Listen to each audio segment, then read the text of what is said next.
বাংলা খবর। আসসালামু আলাইকুম। বাংলাদেশ বেতার সিলেট সংবাদ পড়ছি ফারহিন জাহানুবা।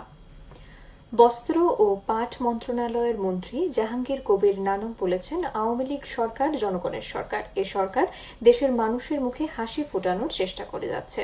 জননেত্রী শেখ হাসিনা যে উন্নয়ন করেছেন তা অতীতে আর হয়নি। আজ দুপুরে সুনামগঞ্জের তাহিরপুর উপজেলায় আওয়ামী লীগের উদ্যোগে বন্যায় ক্ষতিগ্রস্তদের মধ্যে ত্রাণ সামগ্রী বিতরণ অনুষ্ঠানে প্রধান অতিথির বক্তব্যে তিনি এসব কথা বলেন।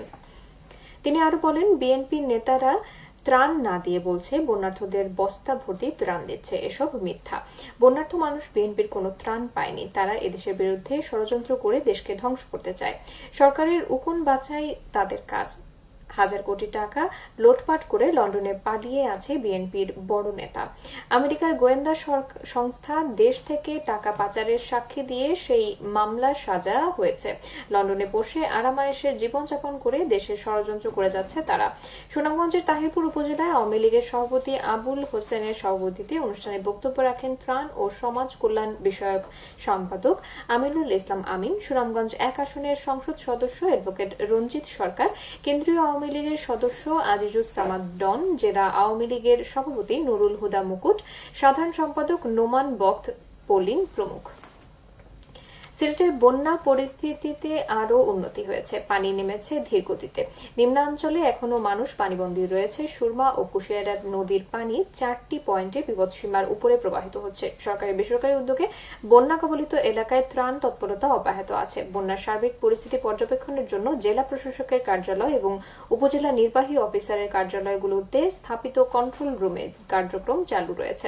বন্যার্থদের স্বাস্থ্য সেবা প্রদানের জন্য উন্নয়ন ভিত্তিক মেডিকেল টিম গঠন করে কার্যক্রম চালানো হচ্ছে। এদিকে গত 5 দিন যাবৎ বৃষ্টিপাত কম হওয়ায় মৌলভীবাজার নদ নদীর পানি কমলেও প্রধান 3টি হাওর এলাকায় পানি ধীর গতিতে নামছে।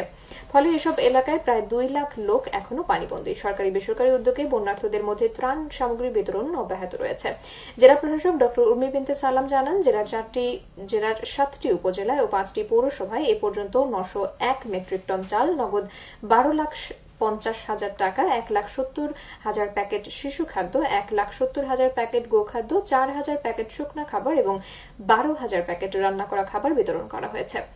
সার্বিক বন্যা পরিস্থিতি পর্যবেক্ষণের জন্য জেলা প্রশাসকের কার্যালয় সহ সব উপজেলা নির্বাহী কার্যালয়ের কন্ট্রোল রুম চালু রয়েছে। প্রতিটি উপজেলায় একজন করে ডেলিগেটেড অফিসার এবং প্রতিটি ইউনিয়নে একজন করে ট্যাগ অফিসার নিয়োগ করা হয়েছে। বন্যা পরিস্থিতির সার্বক্ষণিক মনিটরিং করা হচ্ছে।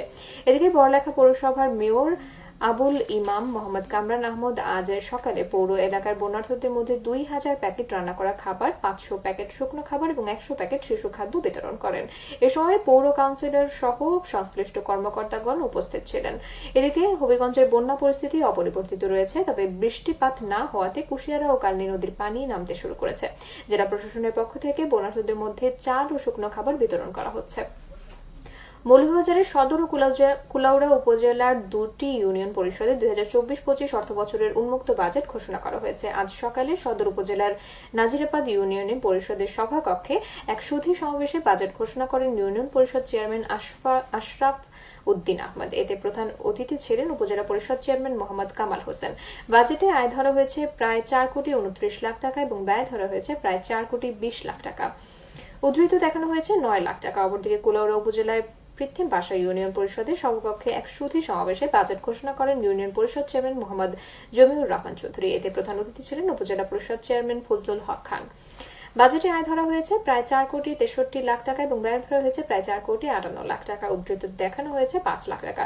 উভয় বাজেটে স্বাস্থ্য, শিক্ষা, তথ্য প্রযুক্তি, স্যানিটেশন, দারিদ্র্য বিমোচন, মহিলাদের সামাজিক উন্নয়ন ও যোগাযোগ ব্যবস্থা উন্নয়ন বিষয়ে অগ্রাধিকার দেওয়া হয়েছে। সিলেটের বিয়ানীবাজার উপজেলায় আরেঙ্গাবাদ গ্রামীণ রাস্তার আরসিসি ঢালাই কাজ শুরু হয়েছে।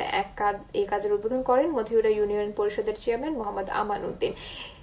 এলজিএসপি 2 প্রকল্পের আওতায় এতে ব্যয় হচ্ছে প্রায় 20 লাখ টাকা।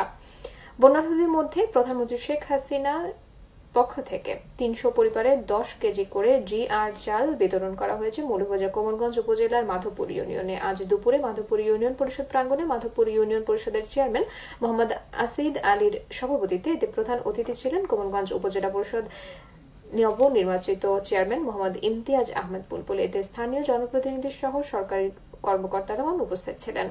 সবশেষে আবহাওয়া। সন্ধ্যা 6টা পর্যন্ত পূর্বাভাসে বলা হয়েছে সিলেট সহ পার্শ্ববর্তী এলাকায় দক্ষিণ দক্ষিণ পূর্ব দিক থেকে অস্থায়ীভাবে ঘন্টায় সর্বোচ্চ 60 কিলোমিটার বেগে দমকা থেকে ঝোড়ো হাওয়া বয়ে যেতে পারে। সেই সঙ্গে হতে পারে বৃষ্টি অথবা বজ্রসহ বৃষ্টিপাত। এসব এলাকায় নদীবন্দর সমূহকে 1 নম্বর সতর্কতার সংকেত দেখিয়ে যেতে বলা হয়েছে। আজ সিলেটে সূর্যোদয় হয়েছে 5টা 4 মিনিটে এবং সূর্য অস্ত যাবে সন্ধ্যা 6টা 46 মিনিটে। সংবাদ শেষ হলো। আমাদের পরবর্তী স্থানীয় সংবাদ প্রচারিত হবে সন্ধ্যা 7টায়।